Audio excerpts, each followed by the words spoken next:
Well, hello guys. We are on, I think, part 5 of this little knurling tool. And I think we're going to start working on the arms today. These are going to be the arms that sit top and bottom in here.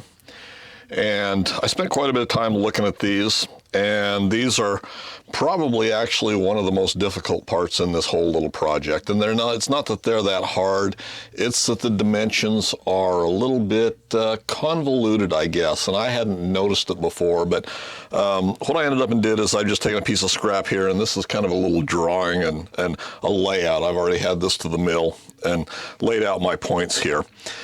This is the basic shape that we're looking for. Is this in this little blue Sharpie mark around here.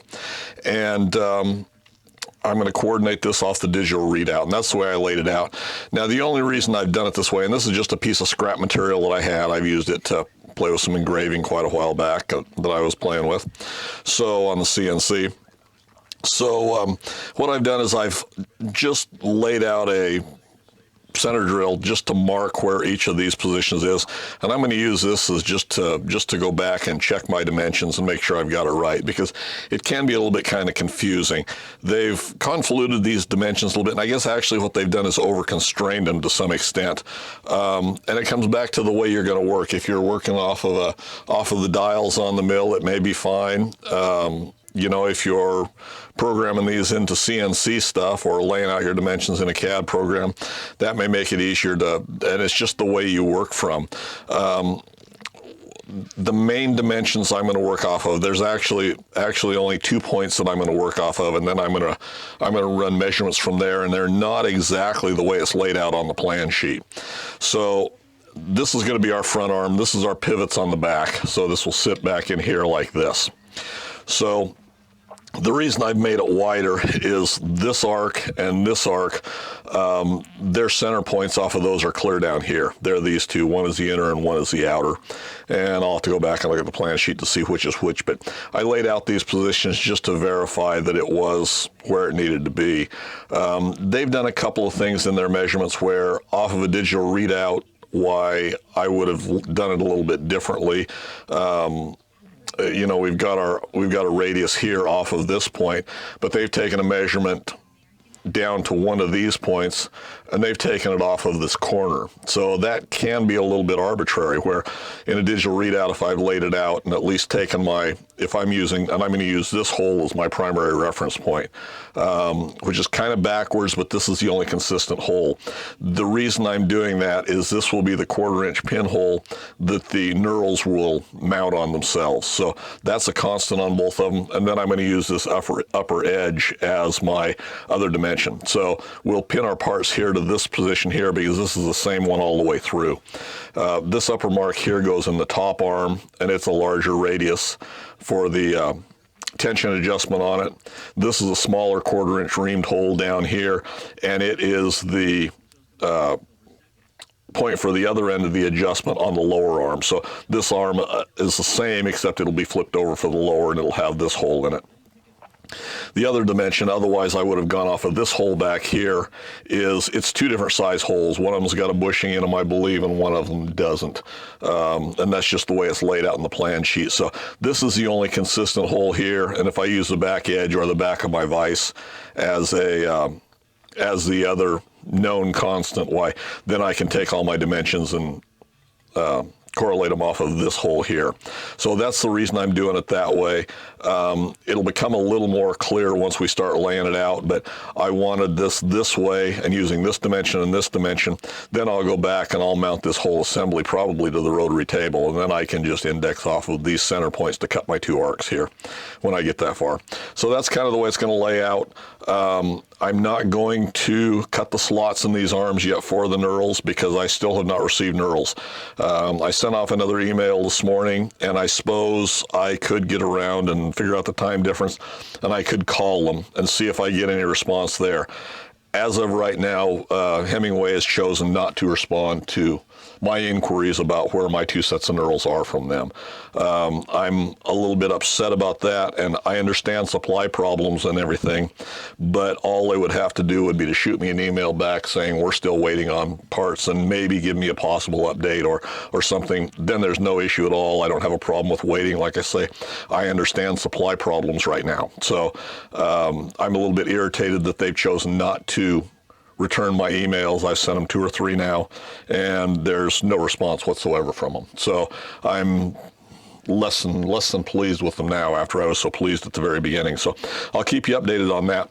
I was concerned that I was going to get stuck without knurls at all, and in going through my turret lay tooling, I have 2 knurling tools that have the proper size knurls in them. So I've got, this is a little bit coarser set. I think these are about a 30 thread per inch, and then I've got, I'm not sure, but I think that's what they are. And then I've got another set of straight knurls that's finer than that. I still do not have any diamond knurls, but there again, when it comes to that point, if I have to, I will be building knurls and hardening them. So anyway, I'm not going to be completely stranded because of the lack of product that has been ordered and paid for. So anyway, nonetheless, that's where we're at. So I'm going to go over to the milling machine. I'm going to set this up. I'll go ahead and zero out my parts. I still got the rotary table and the vise both set up and zeroed on the mill table.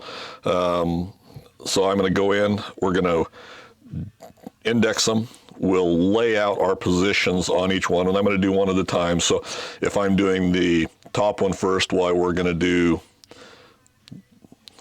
mark this one, and mark this hole, and then we'll go back, drill and ream this one,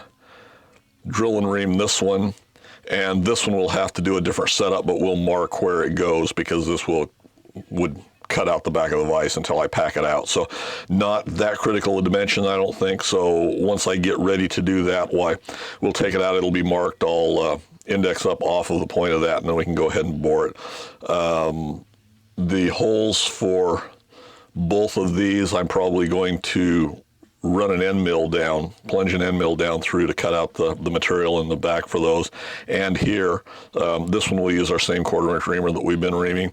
I don't believe I have reamers for either of the sizes that we want here. I'll have to go back and check, but I don't think I've got reamers in the proper size there. So we're going to get those laid out, and then we'll probably take the other one, lay it out to in the same manner, although we'll probably go ahead and drill our hole here, but we'll start machining these and see what develops. All right, well, I've zeroed out over a corner here. My dimensions were still proper from the last time I ran this. So we are going to, and we've got our little template here, we're just going to verify where these sit because we can manually line this up to where it's pretty close. So if we come over the proper dimension, and we're using this as a stupid check just to make sure we don't mess anything up. And I'm just running off of the numbers in my head here as we go because I think I should know, and we're not even close. Let's go back to half of that. How about that? If we use radius instead of diameter, it comes out just perfect. So, and all we're going to do for the moment is spot these. We're going to go ahead and lay them out and make sure we haven't done anything stupid.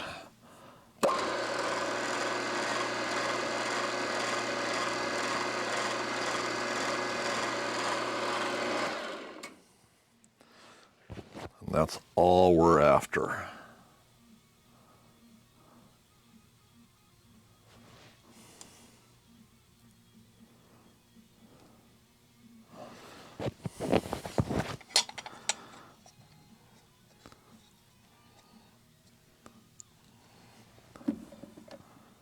Yep, that's where we go there. Then if we go, that's what I say, these dimensions are kind of a little bit, and I haven't found it to be true on the rest of these, but on these particular arms, the dimensions, they're all there, but they're kind of convoluted, and you have to stop and really figure out what's going on with them. So I'm probably going to take the same amount of time when I set the other one up to do the other side. Let's go into incremental mode. And we're going to use those as our 0. And then let's let's come back. That should be our center on the back of the vise. Yep. So let's set that as our 0. And that should be the center of our other hole, of our larger hole on the top.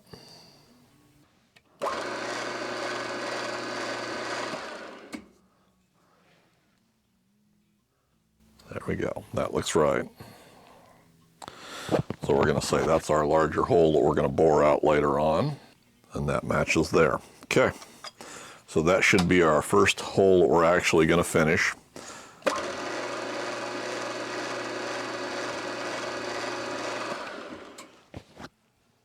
That looks right on the template.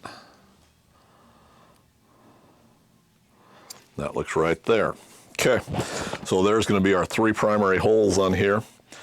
This one and this one are the important ones. This one, I think we've got a little bit of variation there, but as long as we put it there, when we get to boring it, it'll be fine.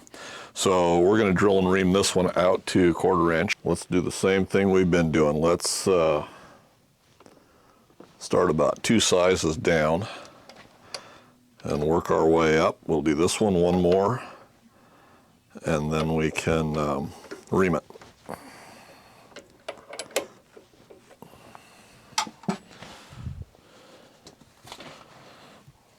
That's not what we're after. This is what we're after, I think.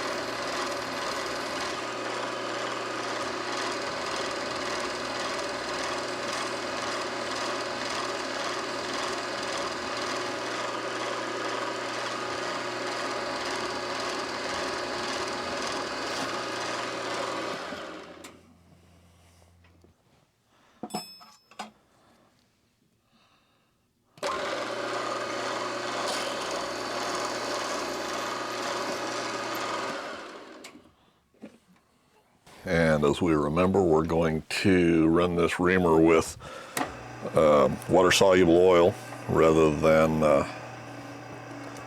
cutting oil, rather than heavy cutting oil, because this cut's just a little bit larger than I would like to see. So we'll run it with the water-soluble cutting fluid to hold a little bit tighter dimension on that hole. Let's slow this down just a little bit.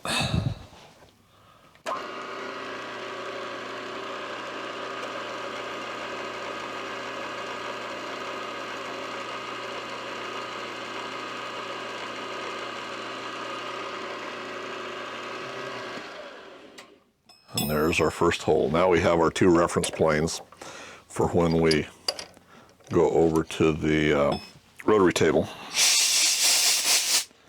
Now let's go all the way back to our 0, which should put us right over this point right here. Actually, it won't bring us there because we're off of the back. We want to come to right there, and it does. Before we do that, let's just look at that with a 7/16 drill bit and see if that actually looks like it's where it's supposed to be. Make sure that dimension is right. Yep. We will probably cut this, well, I know we're going to cut this with an end mill, but let's use this as a stupid check here. That looks to be about what we've got. And now we don't have any choice because we've already drilled and reamed our 1/4 inch hole up front, which may actually be a little bit of a mistake. We may have been better off to actually start with this hole so we had a little more room for our dimensions. This will work fine, but we're going to have a little extra material here. These pieces of material are just a little bit longer, but not a tremendous amount.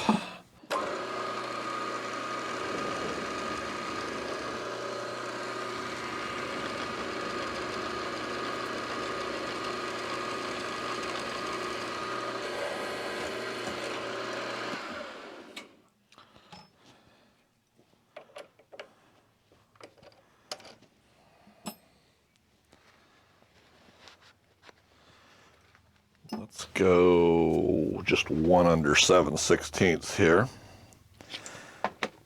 because that'll leave the least amount of material when we plunge a end mill through there.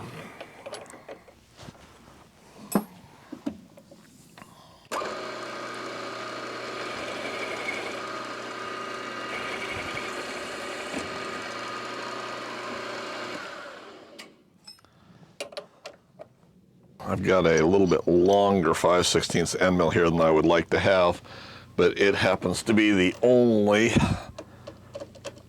fresh carbide 7/16 end mill I've got. You know, normally we would just plunge a stubby down in here, but this is what we got, so this is what we're going to use. I'm going to run this moderately slow, I think. Let's get her down here a little bit closer and lock her in place so we don't have any mistakes along the way. I think we'll start about there.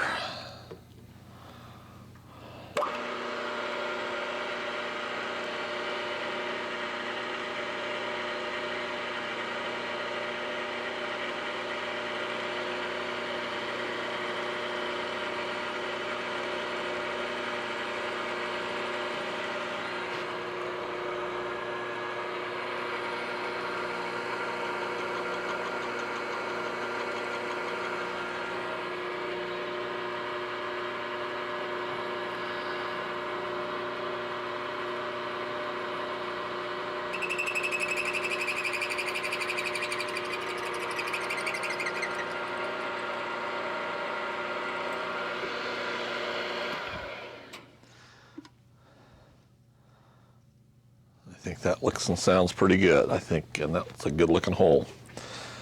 So I think that will work just fine. We might, while we're right here, get a plug gauge out and just see how close we are there.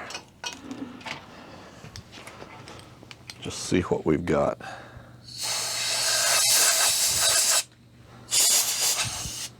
This is a 436.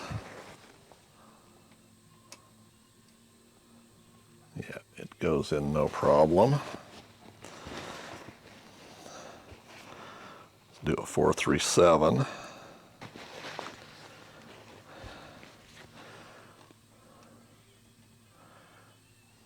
.437 goes most of the way down in. It'll start. So we don't even need to try a 438. Because we know it's not gonna. Okay, now I've not dinked this. This is an import set, but there is a little scarf on that end. Try the other end and see what it does. Oh, interesting. The other end will not start. Now this is an import set of minus plug gauges.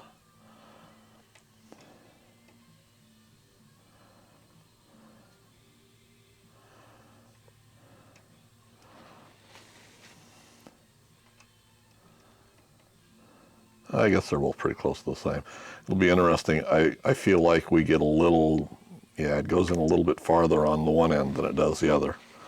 There again, these are imported plug gauges. For what I want to use them for my uses, yeah, it feels definitely tighter on this end. For what I want to use them for, these are going to be absolutely fine. But that is interesting to note. That's a 437.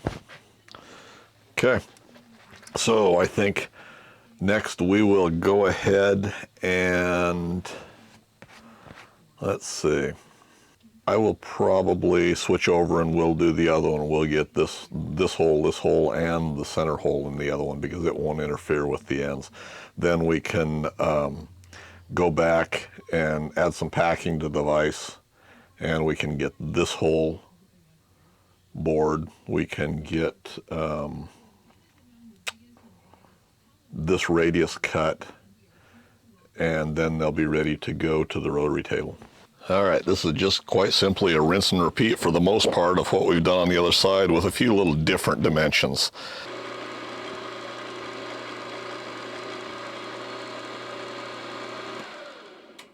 And that will be our 1/4 inch through hole. And then our actual index point is going to be the same as it was up there, which is going to be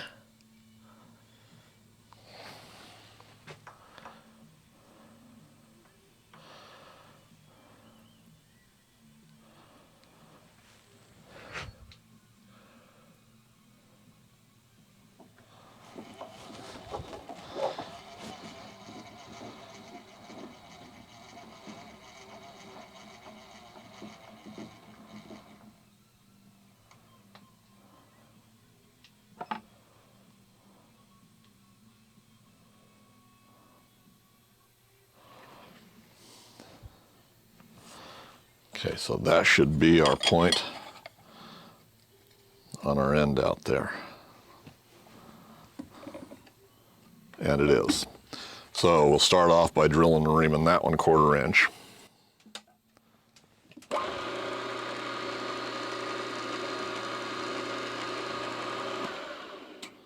So that's a drill and ream 1/4 inch. Right there. So this one and this one both get drilled and reamed. The same system's worked for us, so we'll do the same thing. 2 undersized. There again, this is a rinse and repeat here.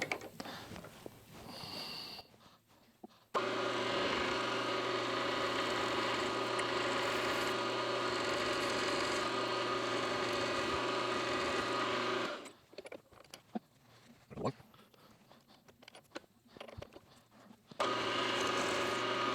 Number 2.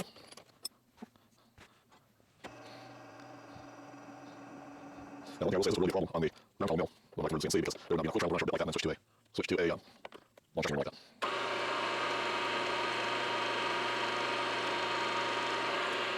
There's one. There we go. Now we'll go closer to the edge. Here's one more, next over. Then we'll go back over this point.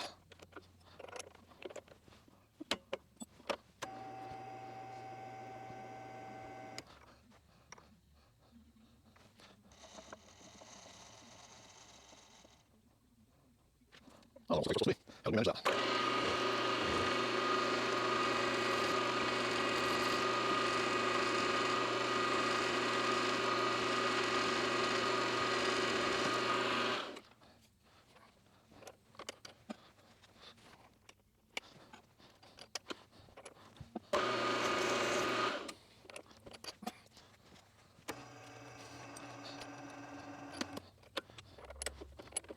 Let's slow it down just a little bit again.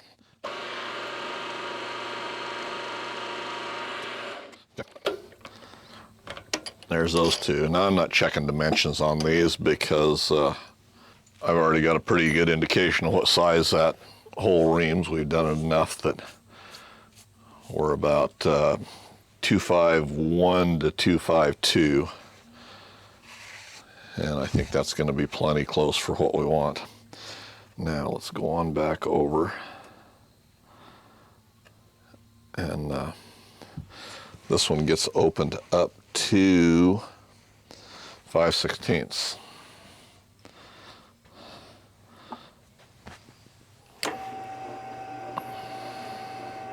I'm going to do the same thing. I'm going to drill it close to size, and then I'm going to take a hopefully nice sharp end mill, and we're going to run it through just like we did on the larger one.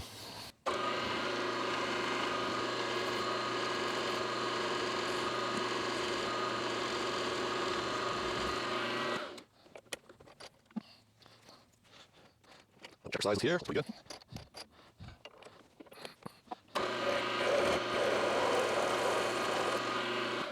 Now this is only a high-speed steel end mill, and it's probably not as sharp as my, well, I know it's not as sharp as my nice shiny 7/16 carbide, but let's see what it does here. We're going to run this fairly slow. Do the same thing. We'll lock all our table surfaces or all our movable surfaces so that hopefully it's pretty rigid. Get her down here pretty close so we're not extending a quill. And let's see what we got going here.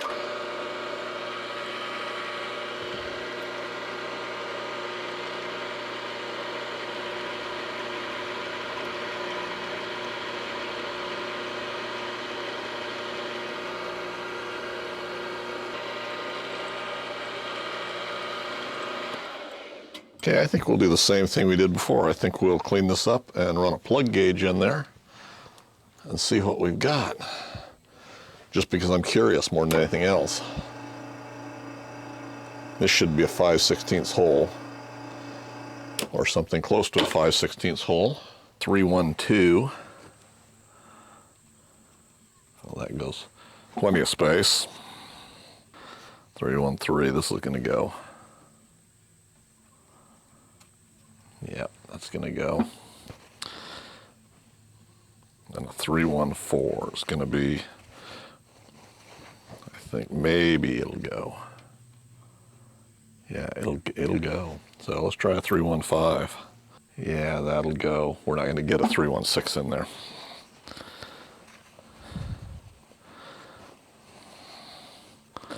So a 315 minus will go in. Yeah, we can't even start a 316. So should have been a 5/16, should have been a 3125. And we get a 315 in there. So there again, it doesn't really matter. We'll fit them two dimensions. That's going to be a good enough fit. That's a piece of drill rod that goes through there. I have to go back and deburr these edges to make sure they sit down the way they're supposed to. Then I think we will probably add packing. I think we'll probably go back and do this one, only because that will really define what it is. So I'll have to gather up a piece of packing to go on the back side of this. We'll just index off of this hole. Like I say, I don't think it's as critical as it could potentially be, but we'll index off of that fairly closely, and just eyeballing it over our center drill is going to be plenty good enough. All it is the upper adjustment bushing that goes in there. So that will be fine, and we will, that's got a 5/8 bore in it. So we'll probably do the same thing we've been doing, although I may have a 5/8 reamer. But we will probably just plunge it. I could set up the boring head, but I don't think it's necessary. And but we'll add some packing in behind to get this off of it enough so that we can get that hole installed in there. And then we'll go back and we'll pack on the other side, and we'll cut out our radiuses in this corner, and then these can be machined away. Then we'll transfer everything to the rotary table, I think, and go ahead and see if we can get our radiuses cut on our nose. And I'll probably have to build pins for at least this one to cut this radius, this one, and this one. I've got a piece of just aluminum scrap that I have here. Packing it out, I've already zeroed out over the hole here and marked the digital readout, so hopefully we don't move anything. Let's go ahead and lock our table down. And there again, this is 5/8 stock is provided. Some brass 5/8 stock is, I believe, what goes in here. We've got a slightly undersized end mill, so hopefully we'll come out on dimension. Otherwise, we'll have to turn it from something a little bit larger.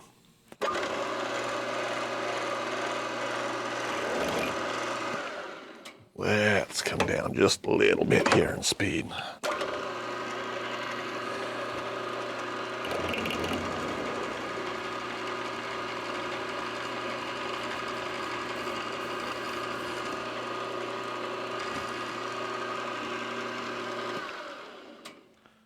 And we're just going to walk this up just like we've done on the rest of these holes.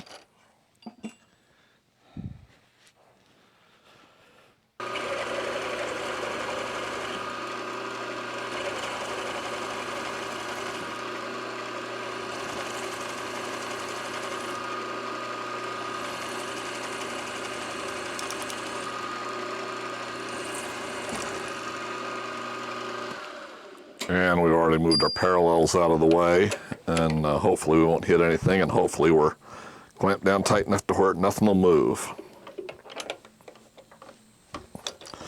We have lots of hopes. Lots of hopes. Maybe at least some of them will be true.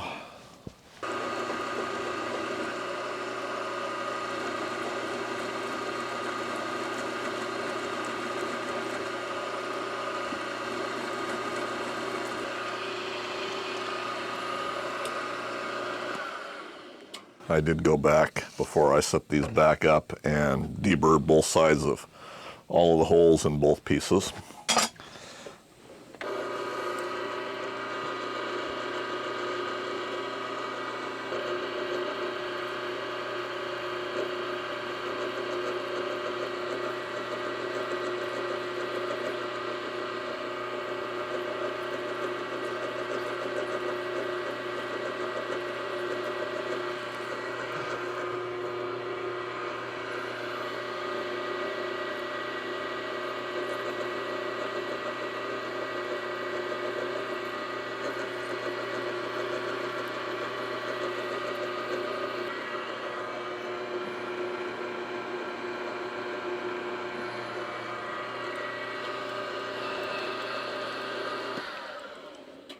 Well, the hole looks pretty good, at least on that side.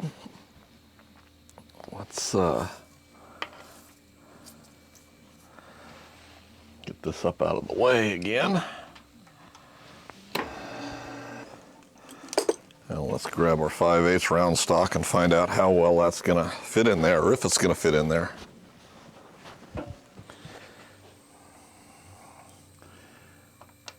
Oh, and it does not fit in there. Huh.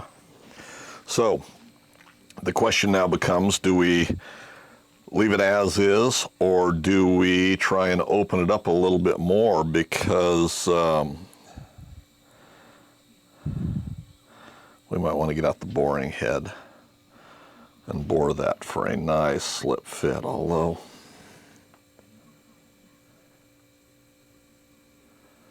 that is right there.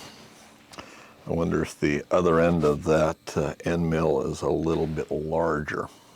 I hate to think about getting out the boring head for that little bit. I think I'm probably going to be inclined just to polish that last little bit, because I think if we try and get greedy,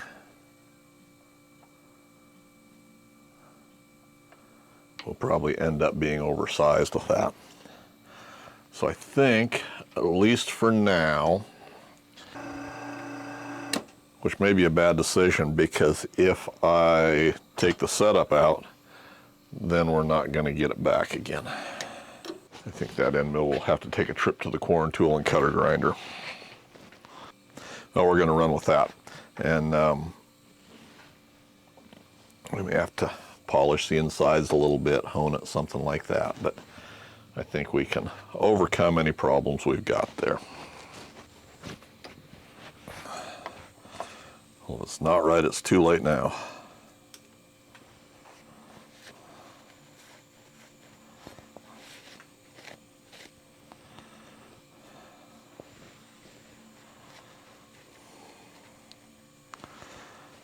And it may very well be by the time we deburr that, why, that'll be a perfect fit. Boy, we're not very much too big or too small. Yep, there's what it is. Next thing will be on this part to get our radius on this side. And the same way with this one. These will sit like this. So they'll be cut out this way on both of them.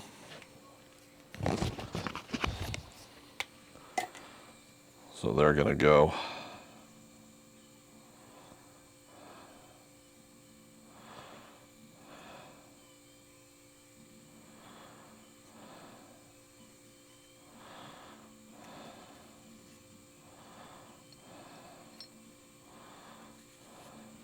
that's the way our arms will look when we're all said and done here. Something like that. So yeah, the next thing will be to get our radiuses cut here and get this cut back. So,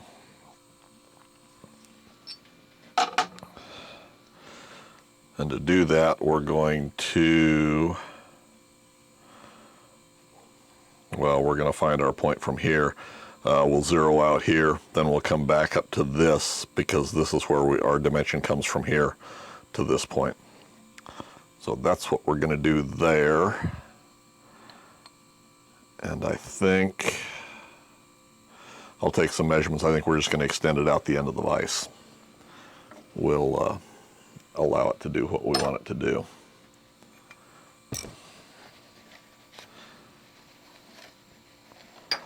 So let me go on to the next setup and verify we've got it right. We'll come back and cut these out. So I've jumped ahead a little bit. What I've done is, this is the larger one with the, this is the top arm. And of course, this will be contoured around, and those will be done on the rotary table.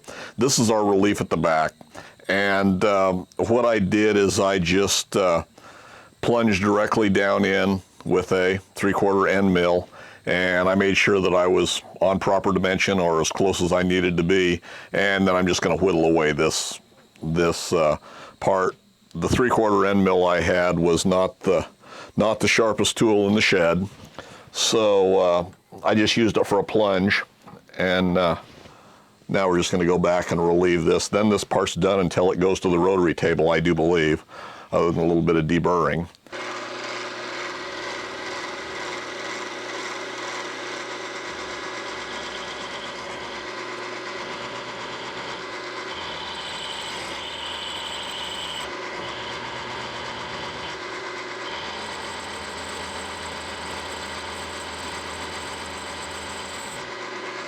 Boy, I think I've got some tooling that's going to have to go over to the corn and get sharpened up. I've got a bunch of stuff that's not really doing a very good job. Done my plunge with my 3/4, and we're just setting up a hopefully fairly sharp end mill that we can just shave the sides of this down with. Otherwise, I may have to dig out a bigger something or other that's, I know, sharper than its carbide. This is just a high-speed steel.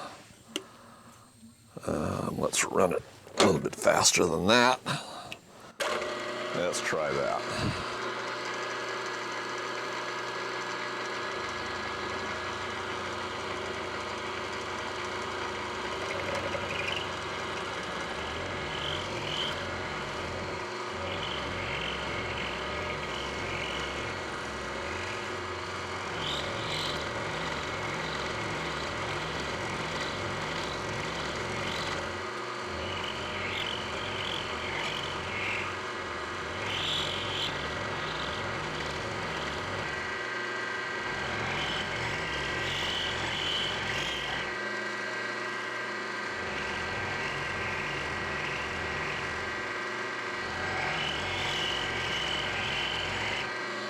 All right, we're gonna stop right there, I think, before we bone something up.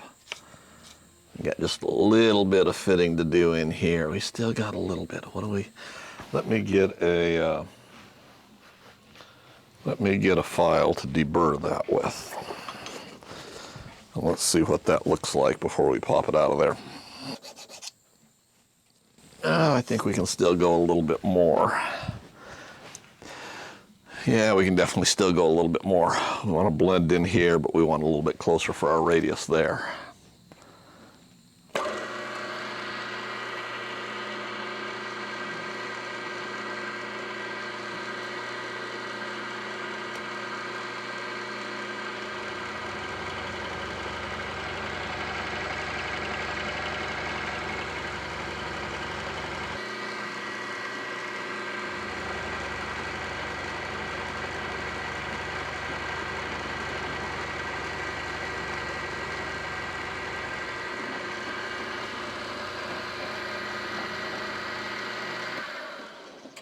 Okay, we're going to call that good, and the rest will be hand fitted down.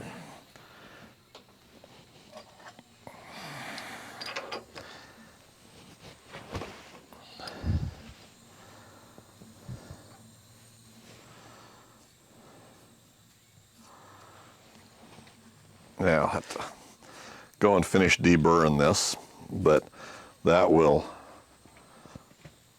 finish this part except to radius all the ends, run our radius around here, and run our radius around here.